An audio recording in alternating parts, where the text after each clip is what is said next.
Unit 3 Award and Settlement. Relevant provision. Award defined है section 2 clause B of industrial dispute act 1947 के। ये सारे section industrial dispute act 1947 के हैं। Award होता है एक फाइनल रूलिंग जो labour, industrial tribunal, national tribunal pass करते हैं to resolve the dispute. Section 15 बात करता है कि ट्रिब्यूनल को अवार्ड की रिपोर्ट सबमिट करनी होगी to the appropriate government.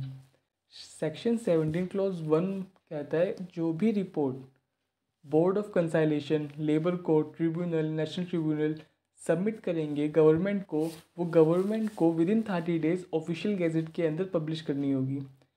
Section 17 clause 2 बोलता है the award shall be final and shall not be called in question by any court. Section 18 बात करता है सेटलमेंट की। क्लॉज 1 बात करता है settlement outside conciliation proceeding. Section 2 बात करता है आर्बिट्रेशन की एंड सेक्शन 3 बात करता है सेटलमेंट ड्यूरिंग कंसाइलेशन की। डिफरेंस ये है कि फर्स्ट कंडीशन में पार्टी प्राइवेटली बिना कंसाइलेशन ऑफिसर को इन्वॉल्व किए एक एग्रीमेंट के अंदर आती है और वो एग्रीमेंट बाइंडिंग होता है दोनों पार्टीज़ के ऊपर या फिर जो भी पार्टीज एग्रीमेंट के अंदर इन्वॉल्व हैं। सेकंड ऑप्शन होता है वो आर्बिट्रेशन के अंदर चले जाएं और जो भी अवार्ड आर्बिट्रेशन देगा वो उन लोगों के ऊपर बाइंडिंग होगा जो जिन्होंने उस डिस्प्यूट को रेफ़र किया था आर्बिट्रेशन के अंदर। 18 क्लॉज 3 बोलता है कि अगर कंसाइलेशन से कोई सेटलमेंट हो रहा है तो वो बाइंडिंग होगा सारे ग्रुप के ऊपर including employers, employ and their successors. Sirsilk versus government of India 1964। ये केस बात करता है कि जो सेक्शन 17 क्लॉज 1 के अंदर पब्लिकेशन ऑफ अवार्ड की बात की है वो मैंडेटरी है डायरेक्टरी। एक डिस्प्यूट राइज होता है सरसिल्क और उसके वर्कमैन का और वो रेफ़र करते हैं इंडस्ट्रियल ट्रिब्यूनल को। जून 6 1956 को ट्रिब्यूनल इशू करता है अवार्ड सितंबर 1957 में एंड फॉरवर्ड कर देता है इस अवार्ड को फॉर पब्लिकेशन। इससे पहले कि गवर्नमेंट उस रिवॉर्ड को पब्लिश करती, एम्प्लॉयर एंड एम्प्लॉई एक प्राइवेट सेटलमेंट कर लेते हैं अक्टूबर 1 1957 को एंड दोनों both the parties request the government to withhold the publication of award.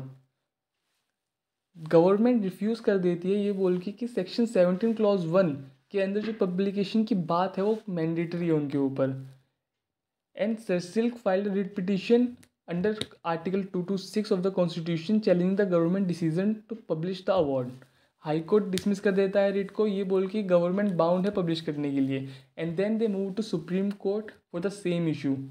दो इशू होते हैं। फर्स्ट, क्या सेक्शन 17 क्लॉज 1 के अंदर जो पब्लिकेशन ऑफ अवार्ड की बात की है वो मैंडेटरी है या डायरेक्टरी। और सेकंड, अगर एक कन्फ्लिक्ट अराइज होता है सेक्शन 18(1) और सेक्शन 18 क्लॉज 3 में तो उसको कैसे रिजॉल्व किया जाएगा। सुप्रीम कोर्ट अपील को अलाउ करते हैं, डायरेक्ट करते हैं गवर्नमेंट को कि आप वो अवार्ड को पब्लिश मत करो considering the binding nature of the settlement. इसके पीछे वो रीजनिंग देते हैं कि इस एक्ट का पर्पज़ है इंडस्ट्रियल पीस को इंश्योर करना। अगर एक सेटलमेंट हो जाता है ट्रिब्यूनल के अवार्ड सबमिट करने के बाद बट उसका पब्लिकेशन अभी नहीं हुआ है तो डिस्प्यूट ऑलरेडी रिजॉल्व हो चुका है और अवार्ड अननेसेसरी है इस मोमेंट पर।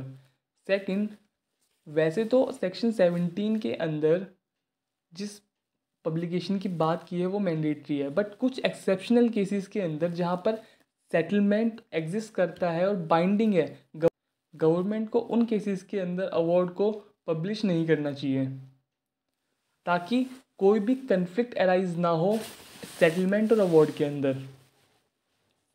Next, third, if a settlement is reached before tribunal it should be incorporate the settlement into its award। and last, अगर सेटलमेंट हो जाता है ट्रिब्यूनल के अवार्ड सबमिट करने के बाद बट पब्लिश होने से पहले तो वो अवार्ड इनफेक्टिव बन जाता है। नेक्स्ट केस है Remington Rand of India limited versus workman. इसके अंदर इशू अराइज होता है because government of Kerala delay कर देती है एक अवार्ड को पब्लिश करने में। इसका इशू ये है कि अगर अवार्ड पब्लिश करने में डिले हो जाता है तो क्या उसका अवार्ड इनवैलिड हो जाएगा।